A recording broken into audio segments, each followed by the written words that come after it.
유명한 사람의 글이나 평론을 소개하는 유평 시간인데요. 오늘은 스카이데일리의 김미영 기자입니다. 떠평에서 가끔 소개했는데 이분 굉장히 유명해졌습니다. 아니나 다를까 국장 대우로 승진했네요. 정치 사회 부장을 맡으면서 국장 대우가 됐는데요. 예리한 칼럼입니다. 제목이요. 이재명의 무릎 꿇은 사법부, 이 시대 사법의 패배 선언입니다. 부제목은요. 침묵과 포기 선택한 법정, 권력 향한 비굴함의 상징 자임, 이재명 증인신문 포기, 평등과 절차적 정의 포기한 것. 일단 그대로 읽어드립니다. 직책은 생략합니다. 이재명이 대장동 배임 사건 재판으로 증인으로 5번이나 출석했지만 법원은 끝내 이재명의 증인신문을 포기했다. 법정 출석을 거부해도 과태료 부과에 이의 제기만 하면 되는 세상. 형사소송법상 강제 구인과 감치도 가능하지만 재판부는 현실적으로 어렵다는 이유를 들어 손을 들었다. 유력 정치인의 권세 앞에 대한민국 사법부는 구차하다 못해 안쓰럽게 보일 지경이다. 법원이 언급한 현실적인 어려움은 불체포 특권과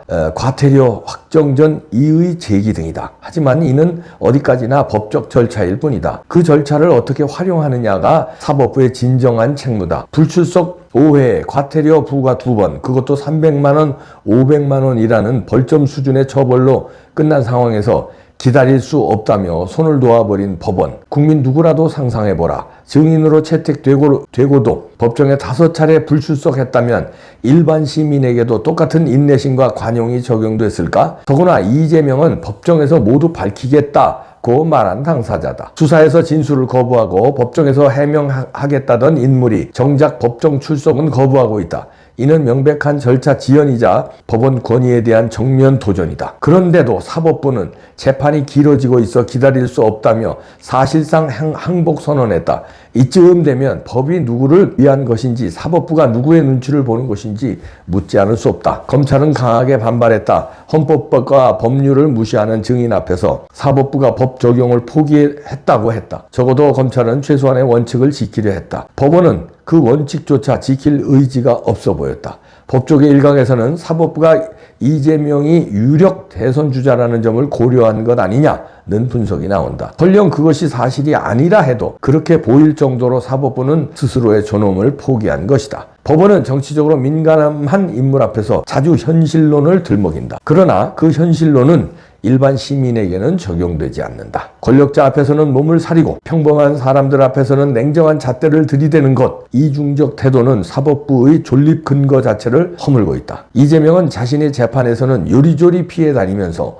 공공연히 내란 종식을 말하며 정적들에 대한 수사 드라이브를 선포하고 있다. 정치적 반대편을 향해 특검을 운운하면서도 정작 본인은 법정에조차 얼굴을 비추지 않는다. 그런데 사법부가 이런 행태에 면죄부를 주고 있는 셈이다. 무너지는 것은 단지 법정의 질서만이 아니다. 국민의 법 감정, 사법 정의에 대한 신뢰, 정치적 중립성에 대한 최소한의 믿음마저 사라지고 있다. 법원이 현실을 핑계로 침묵과 포기를 선택할수록 법정은 권력을 향한 비굴함의 상징으로 남게 될 것이다. 지금 사법부는 그 어느 때보다 존재 이유를 증명해야 할 시점에 와 있다. 그 존재 이유는 대선 주자 눈치 보기도 정치적 파장 회피도 아니다. 바로 법 앞의 평등과 절차적 정의다. 이것마저 지키지 못한다면 법원의 판결은 더 이상 정의가 아니라 변명에 불과하다. 기다릴 수 없다는 재판부의 말은 곧 이 시대 사법의 패배 선언이다. 그리고 그 패배는 모든 국민의 권리와 자유의 퇴각이기도 하다. 자, 이런 내용인데 사법부의 패배 선언 누구한테 패배했을까요? 양아치 집단한테 패배한 거죠.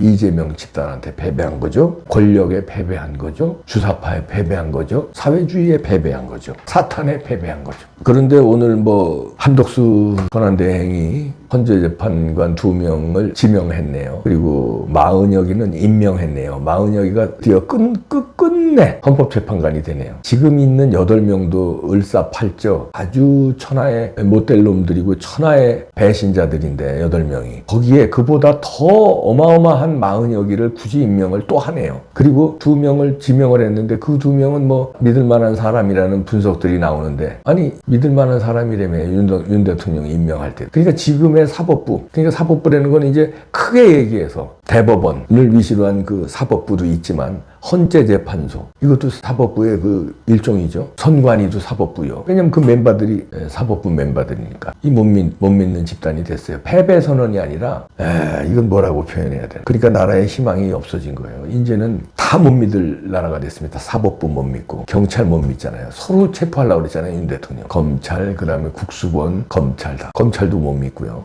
믿을 국회는 더 못 믿고요. 믿을 데가 없어졌습니다. 이제 광화문만 믿는데 광화문은 비폭력으로 백날해야 힘이 없네요.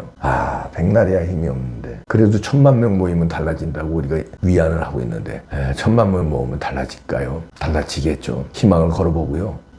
부정선거 안 밝힌 게 이렇게 되는 거예요. 윤 대통령 조금 아쉽지만 임기 초반에 부정선거 알고 계셨잖아. 그러면 무슨 수를 써서라도 그거부터 해결했어야 되는데 그거 해결하려고 계엄을 하셨잖아요. 그럼 무슨 수술을 써서라도 헌재 재판할 때 부정선거를 끈하게 들고 나왔어야 돼요. 그냥 이제 증인들이 참고인들이 몇 마디 하는 거 그걸로 끝냈잖아요. 부정선거를 물고 늘어졌어야지. 뭐 죽은 자식 불알만직입니다. 그러나 지금 할 수 없이 또 어게인 윤석열로 우리가 뭉칠 수밖에 없는데 왜냐하면 국힘당은 믿을 수 없으니까 윤석열 대통령만 믿을 수 있는 거예요. 광화문과 윤석열 대통령. 그 다음에 2030 청년들. 그것만 믿을 수 있는 거예요. 나머지는 믿을 수 있는 집단이 없습니다. 종교인도 못 믿어요. 정강훈 목사 등 일부 종교인들, 성호 스님 등 일부 종교인들만 나라를 위해서 진정으로 싸우지 나머지는 이리저리 무슨 눈치를 보는지 대형 교회들, 그 다음에 조계종, 그 다음에 명동성당, 뭔 눈치를 보는지. 그러니까 나라가 이제 희망이 없어요. 뭐 종교가 희망이 되든지, 사법부가 희망이 되든지, 언론이 희망이 되든지 그런데 사글이 다 믿을 수가 없어요. 언론 아시죠?